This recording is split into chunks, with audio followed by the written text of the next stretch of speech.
I want to say that I love Acton Academy, right? But I want to know how it's really different from, it's a micro school, so smaller school, right? But how is it actually really different from school? Like, what would you say would be the major distinguishers of an Acton Academy versus a school, public school? Yeah, there's over 200 Acton Academies now, and I think we were number 6 or something. And the piece about the model is it does allow each owner or head of school to kind of have a bit of a input and say on what happens. So they're all a little bit different, but at their core is the idea of a student-driven environment. And that starts different when you're younger to when you're older, right? It's not like you just throw them in and let them go, but they get to make choices about what they're going to do in a day, how they want their community to be, how they're going to interact with each other, how they're going to hold each other up to those standards. We don't have teachers, we have guides. And simply and that's just not a vernacular change. It's like the role is really different. And so there is no sage on the stage, right? So as soon as you take that out and you turn over the classroom management to the community, to the kids themselves, like, who do you want to be? How are you going to handle this? What are you going to do when this happens? And they develop all these skills. The amount of peer-to-peer interactions goes up exponentially. And that's where I think so much of the growth comes from, is that you learn so much about other people, you learn so much more about yourself, how to solve problems with others, how to collaborate, how to build things together. You learn the idea of, like, if you want to go fast, maybe you need to go alone. But if you want to go far, you're going to have to get a team together and figure out how to do something bigger.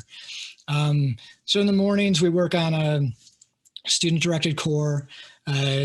We have a badging system where you need to show mastery in different areas, whether that's language arts or math.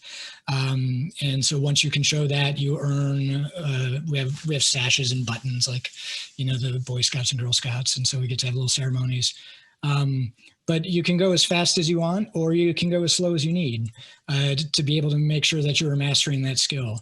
We teach very little fact-based stuff. We allow you to bring in a lot of your interests into your writing pieces and stuff. And so we have students who are working 4 and 5 years ahead in different areas, and we have some who are struggling to develop some different skills. But it's all very not asynchronous, but it's not linear, right? The whole idea that everybody can learn in the same way, at the same time, at the same pace, just isn't true.